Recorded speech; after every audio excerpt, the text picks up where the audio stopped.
6 weeks after the first battle for New Vega started, the Wildman arrived to the planet.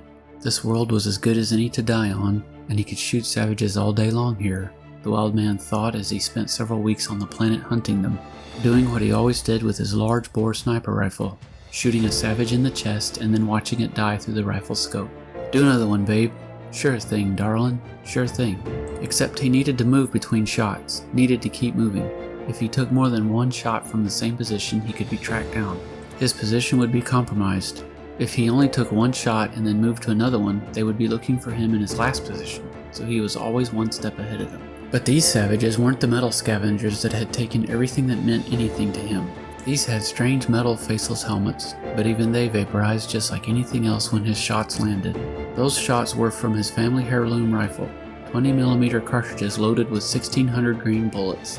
He had set up a loading shop on the Sweetwater Express and had spent the time traveling between worlds loading the bullets and working the rifle. He couldn't be everywhere at once. The galaxy is very large and he's only one man, so sometimes he had to stop and do odd jobs for different places until he got wind of savages appearing near enough he could make it in time to do some damage. That was why New Vega was different. After being here a while, the Wildman came to realize that it wasn't just a raid like the others. There were savages everywhere, and a lot of them. He could shoot them all day and still have more to shoot. He had also started watching the Coalition, or Confederacy. It had taken them a while to finalize the name. From his vantage point in the Hilltop District, he could watch the war going on, and if he didn't take a shot revealing his position, he could watch both sides through his sniper scope. Except she didn't like it. During the times when he had been bounty hunting for backwater planets, and now here, when he wasn't taking shots, he couldn't feel her there as strongly. Occasionally though, he could feel her near, and almost hear her voice. "Do another one, babe," eagerly urging him to take another shot, kill another savage. He wondered sometimes what happened to them, his wife and baby.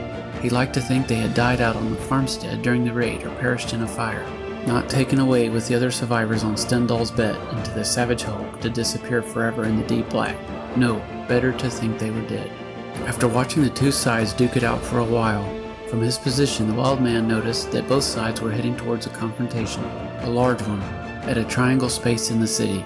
So he headed towards it, and he hoped that the savages would be so focused on the Coalition there, he wouldn't have to move as much. While he was walking along, the Wildman also came to a realization. After he had arrived and started shooting savages, even though the Coalition didn't know he was there, he still felt part of them somehow. The savages were no longer human, alien almost, and so he felt a connection with the Coalition, humanity's last-ditch effort to stop the savage invasion. And being able to help Coalition fighting teams by shooting savages who had been trying to flank or sneak up on them, or savages who had seemed to be spotters with their binocular eyes, had affected the Wildman in a way he hadn't felt since Stendhal. All those years of chasing savages and waiting for them to show up, he had felt lonely, like he was one man against a galaxy-sized force, while here he felt like he was part of pushing back, standing up against a tidal wave. The Wildman arrived at the Triangle Square and found a large apartment building with fancy offices overlooking the savage lines.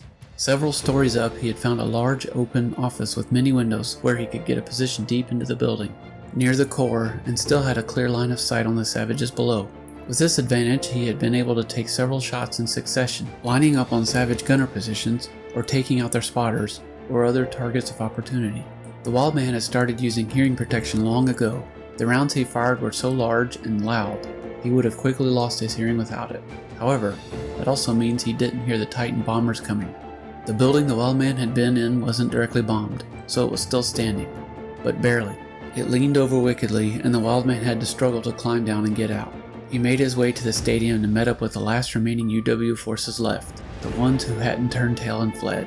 Tyrus Rex, Sergeant Major Andrus, Point Man Martin, Sergeant Greenhill, Captain Ivy Davis, Captain Daymaca, Private McAfee, and others. After unloading the trigger nuke from the Chang, the plan they worked out was to take it to the Savage Hulk in a stealth APC and detonate it while a small group volunteered to stay behind and guard the LZ and the Chang returned to orbit.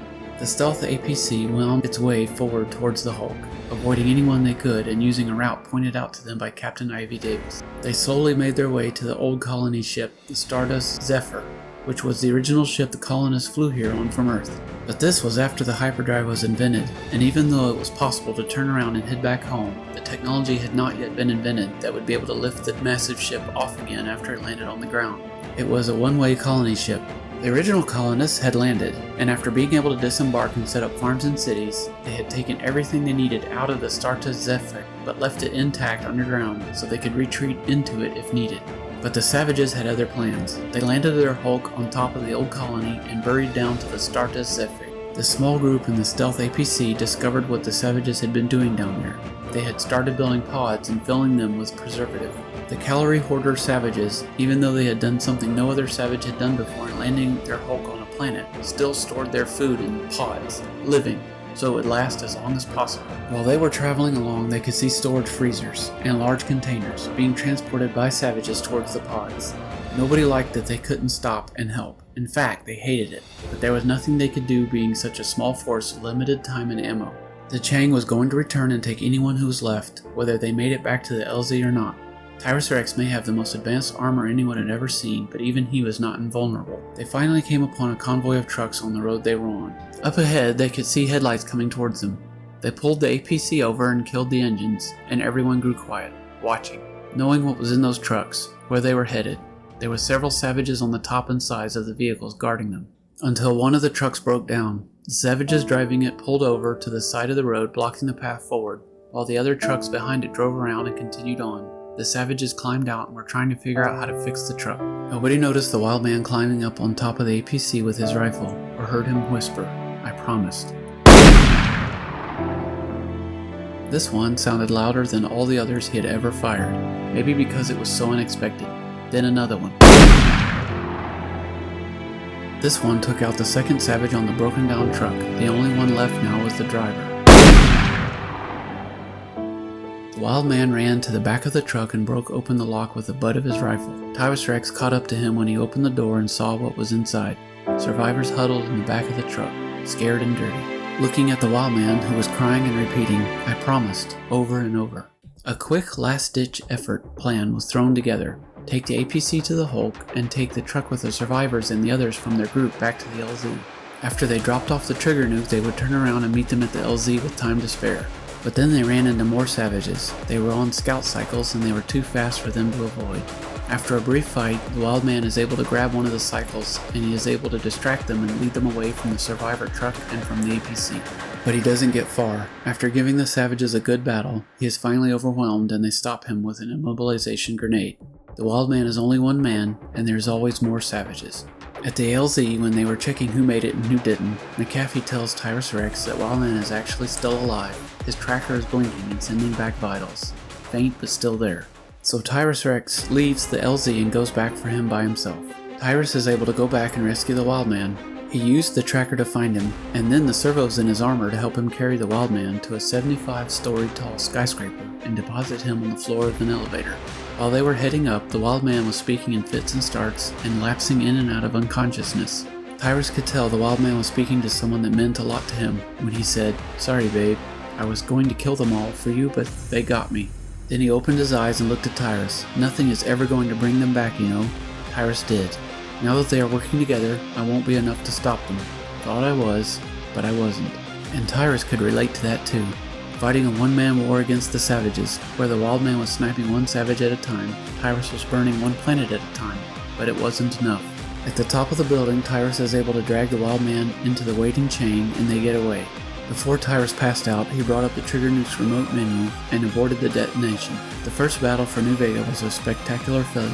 However, the Wild Man's story continues in the next video, The Wild Man, the Second Battle for New Vega.